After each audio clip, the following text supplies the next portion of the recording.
Hello guys, मैं सुनील, आप सभी का सुनील एग्जामिनर चैनल में स्वागत है।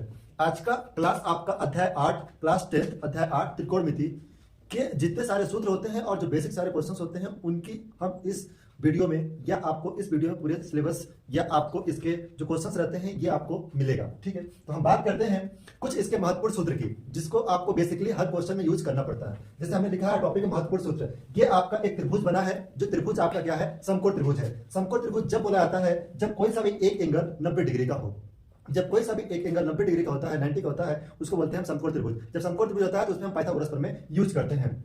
जैसे ये अगर आप जानेंगे जो समकोण त्रिभुज होता है, समकोण त्रिभुज जो सबसे बड़ी वाली भुजा होती है उसको कर्ण बोलते हैं, और जो परपेंडिकुलर होता है उसको लंब बोलते हैं, और नीचे वाले को आधार बोला जाता है। ठीक, और इसके जो सूत्र होते हैं वो कैसे हम याद करेंगे ट्रिकी से, तो वो होता है लाल बटे कक का। ये है इसका बेसिक सा एक मेथड जिसके माध्यम से हम इस त्रिभुज के sine cos tan cosec sec cot सारे के सूत्र हम इजीली जान पाते हैं। जैसे पहले वाले वैल्यू को बोला जाता है साइन थीटा, और दूसरे वाले को कॉस थीटा, और तीसरे वाले को टेन थीटा। ये है कोसेक थीटा, और ये है सेक थीटा, और ये है कॉट थीटा। ठीक है, अब एक एक का फॉर्मूला हम नीचे लिख रहे हैं। जैसे साइन थीटा, साइन थीटा क्या होता है? एल, एल को बोला जाता है लंब, और के को बोला जाता है कर्ण। तो हम बोल सकते हैं लंब बटे कर्ण। तो लंब हमारा ये है, मतलब ए बी बटे इस त्रिभुज के हिसाब से ए बी हो गया, और ये क्या हो गया? ए सी। कर्ण क्या हो गया? ए सी, अर्थात लंब बटे कर्ण। ये हो गया आपका साइन थीटा। इसी प्रकार कॉस थीटा क्या होता है? कॉस थीटा आधार बटे कर्ण। आधार क्या है हमारा? इसमें बीसी है, और कर्ण हमारा सबसे बड़ी वाली भुजा क्या है? एसी। तो हम कह सकते हैं बीसी बटे एसी, आधार बटे कर्ण। अब इसके बाद आता है टेन थीटा। टेन की रिस्पेक्ट में, टेन की रिस्पेक्ट में होता है लंब बटे आधार, मतलब ये ए बी है, ए बी वाली भुजा क्या है आपकी? लंब है, और आधार क्या है? बीसी है, मतलब लंब बटे आधार।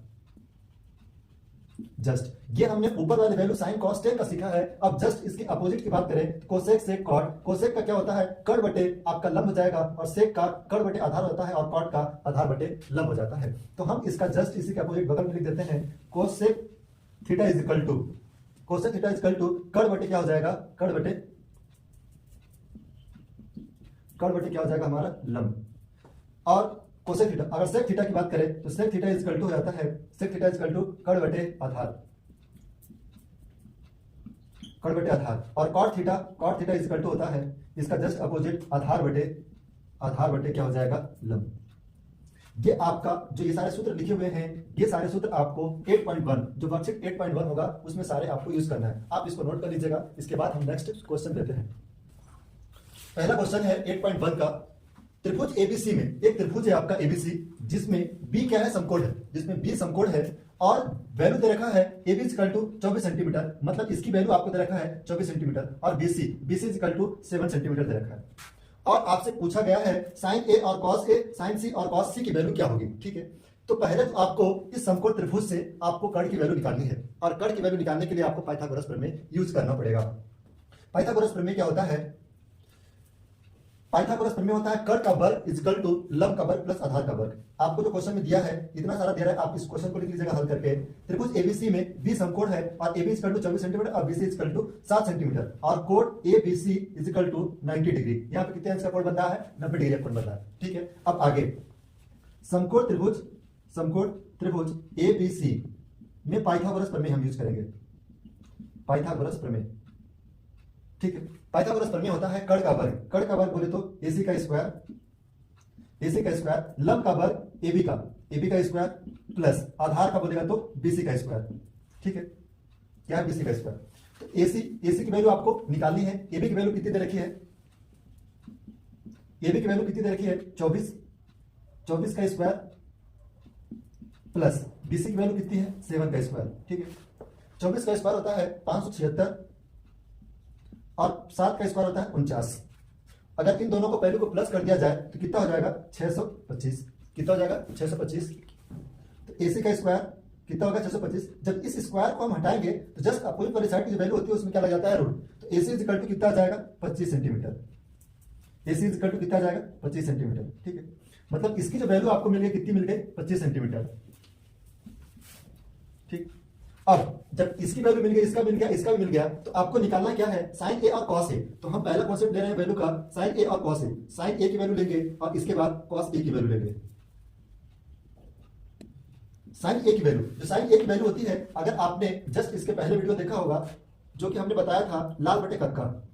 लाल बटे कक्का मीन्स लंब बटे क्या होता है कर्ण। तो लंब हमारा क्या दे रखा है, लंब हमारा ए बी दे रखा है, जिसकी वैल्यू कितनी है 24 सेंटीमीटर। तो हम लिख सकते हैं, अब मिस्टेक हो रहा है, ध्यान ये रखना है आपको, जो यहाँ पे ए दे रखा है, क्या दिया ए, जब ए दिया है तो कोण आपका यहां पर बनेगा। जब ए दिया है तो कोण आपका यहां बनेगा। जब कोण ये बनेगा तो इसके सामने वाली भुजा, इसके सामने वाली भुजा क्या हो जाती है, लंब। जब कोण ए, जब अगर एंगल यहां पे दिया जाए तो इसके सामने वाली भुजा क्या हो जाती है आपकी, लंब। लंब मतलब हो जाएगा आपका 7। और लंब बटे क्या होता है कर्ण, तो कर्ण हमेशा वही रहता है 7/25। अब कॉस एक रिस्पेक्ट में, एक रिस्पेक्ट में भी यही होगा, क्योंकि ए दे रखा है। और कॉस ए इक्वल टू होता है, या कॉस थीटा इक्वल टू होता है आधार बटे कर्ण। आधार बटे कर्ण, तो आधार की वैल्यू आपके पास 24 दे रखा है और कर्ण कितना है 25 है, मतलब 24/25। ये आपका पहले कॉन्सेप्ट का। और दूसरा है वैल्यू आपके पास साइन सी और कॉस सी। ठीक है, पहले हम साइन सी की वैल्यू लेते हैं। अब ये बोला सी के रिस्पेक्ट में, तो सी के रिस्पेक्ट में हमारा थीटा का एंगल यहाँ बन रहा है, या सी के रिस्पेक्ट में जो कोण बन रहा है हमारा इस पॉइंट पे बन रहा है। जब इस पॉइंट पे बनता है तो इसके सामने वाली भुजा हमारी होती है ये वाली ए बी। जब ये वाली सामने वाली भुजा होगी तो हमारी ये क्या हो जाएगा आपका लंब। तो लंब कितना दे रखा है इसका आपके पास 24, क्योंकि साइन के समय लंब बटे कर्ण, तो 24 लंब दे रखा है और कर्ण आपका कितना है 25 है। और दूसरी वैल्यू क्या है इसमें, कॉस सी। कॉस सी के रिस्पेक्ट में निकालना है, तो सी क्या होता है, कॉस के रिस्पेक्ट में होता है आधार बटे कर्ण। तो आधार आपका कितना है 7 है और कर्ण आपके पास कितना है 25 है, तो 7/25। इस टाइप से आप इन सारे वैल्यूज को निकाल सकते हैं। उम्मीद करते हैं सारा चीज आपको क्लियर में समझ आ गया होगा। इसको नोट कर लीजिए, अगर नहीं समझ आए तो एक बार और देखिएगा, अच्छे समझ में आ जाएगा। Thank you.